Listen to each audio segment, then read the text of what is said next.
Hi, Rikash, Editor. Here's one of our books. It's called The Double Dealers. It's by Chandler Broussard. I did a 33-minute review of this earlier today, and I had Charles Mingus in the background uh, because, the characters in this book, it's the kind of music they were probably listening to in the mid 50s or whenever they were engaged in their capers. It's a great book. I went on to talk a little about Chandler Broussard and his. I alluded to his political acuity, and just now I was recalling that I had intended to read some William Burroughs, and I started looking at Nova Express, and I've been reading his biography, which it's kind of boring actually. He's just a rich guy. Maybe it'll get into some. I will at least read to the part where he shoots his wife. I mean, if anybody's going to bother to shoot their wife, they should, you know, have that mentioned in their biography, and and people like me should read about it. But I was thinking about, well, I haven't read Burroughs. I don't know why. I mean, I'm the kind of person who people would expect had read Burroughs. You know, I haven't even read the most famous one. I can't even think of it right now. I'm having a Joe Biden moment. See, um, the ticket that exploded. No, the typewriter that went across the room. It was sitting down here, and it's gone. I mean, it moved like something in a Burroughs novel would. The novel is I, I don't know where it is. It escaped, and I forgot the name of it. You know which one I mean, right? The one I think somebody made a movie out of it. Yeah, yeah, definitely. But what anyway?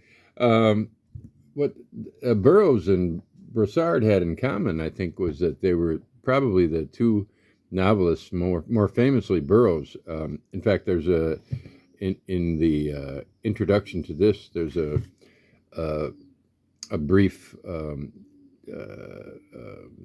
clip from a interview that Stephen Moore did with Broussard, in which he asks him, you're probably the least reviewed of the significant novelists of our day, and Broussard says, "You're damn right." Um, and yeah, he was the least reviewed, and he shouldn't have been. He was a much more significant writer than most people he by far a better writer than Don DeLillo, or more important. And these writers who, what was DeLillo? I think it was Libra. He wrote Libra, and when he wrote Libra, I thought, the fuck, are all the, Mailer had just written, I think, or maybe DeLillo was first, but his Lee Harvey Oswald novel.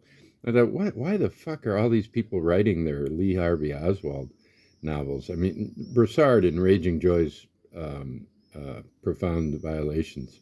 Was it Profound Violations? Sublime Violations, yeah. He was much better with words than that. Yeah. In this book, he dispatches with the whole Kennedy thing in one scene. Um, and basically, he doesn't talk about Kennedy getting assassinated. He talks about Kennedy having people assassinated, the Diem brothers in Vietnam, and and so this Burroughs Nova Express. I want to read the Nova trilogy, and then read the one that got away if I can find it, and maybe we'll see how far I get into his biography. If I get past, I think maybe I'll read through the Nova writings, the Nova trilogy, and then I'll stop. But what I wanted to say is, we're in worse shape than we were in '64 because of the utter decrepitude of moral um, character, the moral structure, trying to hold up the global system that is being tyrannized by a few wealthy people, and a politics that has degenerated to a point where even C. Wright Mills would melt if he could be around today. I know he diagnosed that the United States is not a democracy but an oligarchy, and that's still the same. But in order for it to continue to be this way and to continue to impose its financial crimes on the rest of the world, it's required a real dumbing down of politics and media, and we're really in deep shit. For instance, take Israel, please. There's one thing that's happened that I don't think many people have noticed this, and so it's a good thing you tuned in here. What's the cliche that has come out of this slaughter in Gaza is, let me be clear. Watch for it. Every interview, everybody who speaks politics and history, and on your favorite YouTube independent, please support, like, hit, and describe, pound and shoot and describe and subscribe and deploy. Every one of them, will start with, let me be clear. Let me be clear. It'd be fantastic if everybody who said that would suddenly turn to glass. Let me be clear. There's got to be, there's no recourse for us to the onslaught of cliche. Let me be clear about that. Let me be clear. Please turn me to glass, please. Anyway, I'm doing this because I did the long one on this, and they removed it in some countries because of copyright violations, because I had Charles Mingus playing in the background. This is a fucking YouTube video. It's utterly meaningless in any sense, even to me. And I got Charles Mingus in the background, and they removed it. So I thought, well, let me do another one. And I thought, I'm really thinking about about the most grotesque presidential debate in history. Although many have been, the whole thing is grotesque. The system is grotesque. But the one last night was weepingly grotesque. A grown man must cry when he watches, what the United States has to offer, and knows that despite the moral turpitude and stupidity of the United States and the support for Israel, and the slaughter of Palestinians, and the refusal to the utter shamelessness or fullness, I'm not sure, of the support for Gaza, and allowing Benjamin Netanyahu, one of the great criminals on the face of the earth, to speak directly to the American people and embarrass the United States president. They're saying they're, not giving us enough arms, and they're withholding arms shipments. Yeah, they decided 2,000 pound bombs were in the wrong hands, and they can't just give them to the Gazans, what would Hamas do with a 2,000 pound bomb?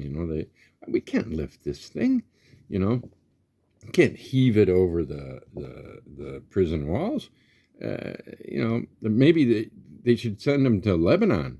A couple of those on Tel Aviv might wake people up, and anyway. So I was thinking about John F. Kennedy though, and I was mentioning him because, you know, Kennedy had ordered the assassination. Talk about morals, you know. Fidel Castro, several failed attempts, and so on, to the point where he was one of the first suspects, and for all we know, may have done it, because we know it wasn't Oswald by himself. Don't ask me who did it, because I don't know. Oliver Stone doesn't convince me. It wasn't the um military industrial machine that needed the war in Vietnam, because he wasn't going to pull us out of Vietnam. He was the one that got us fully engaged there. So that was bullshit. Anyway, uh, I'm a little worried about the future of humankind, but then again, I've just reached retirement age, so I'm more worried, for my children. I like my children, and I wish them well in life, and I don't know what the fuck they're gonna do. The economy here in Slovenia is a little. Here's something about what I'm in Slovenia, and Press is in Slovenia, and some people are amused by that fact, and some are kind of thrilled to get a package from Slovenia, books from Slovenia, and they should be, because we have good books. But the thing is, Slovenia is ex-Yugoslav, and what have we gotten from the breakup of Yugoslavia for independence? We got the vultures of the European Union have come in here, and now Slovenes own almost nothing. The EU, like the U.S. did in every country that they took over once the Milton Friedman School got uh, uh, in power. They made countries privatize. They made countries deregulate. They made them sell off state assets. They made them sell off their businesses. My bank was it's called the Bank of Maribor, or something like that, Nova Banka Mariborska, whatever.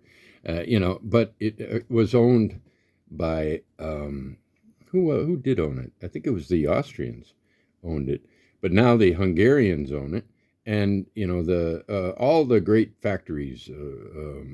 There was a lot of production in Yugoslavia, and much of it was here in Slovenia. The workers came from the south, and Slovenes started getting pissed that they made so much money, and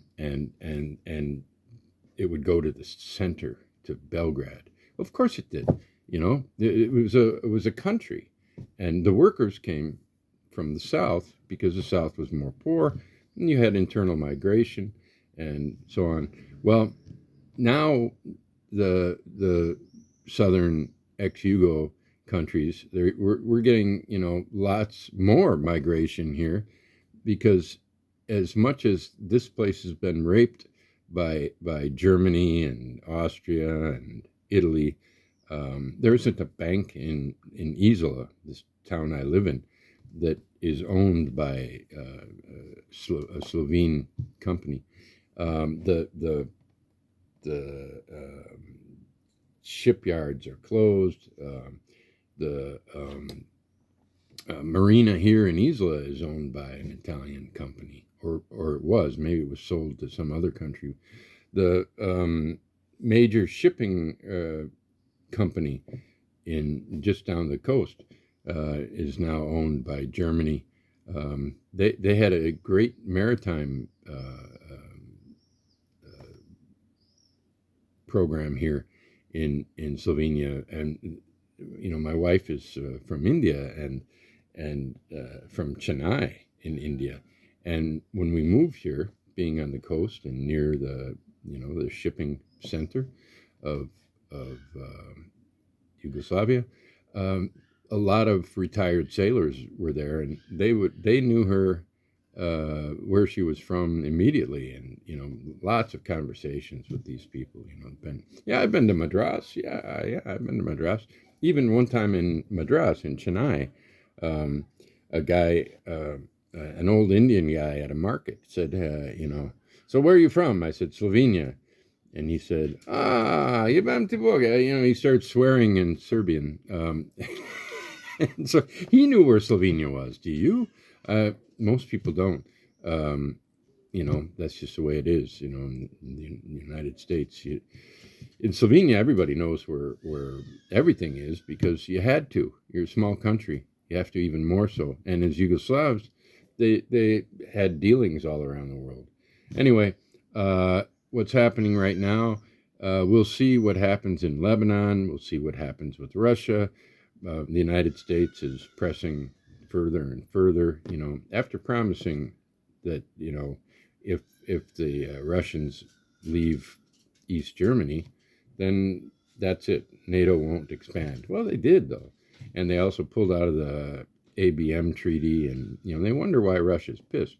Also, China now, it's being surrounded by American bases, and they're still not happy that they don't have Taiwan. They should have Taiwan. Their enemy, whom they defeated, fled to Taiwan, a Chinese island. So how did it end up independent? Well, the U.S.,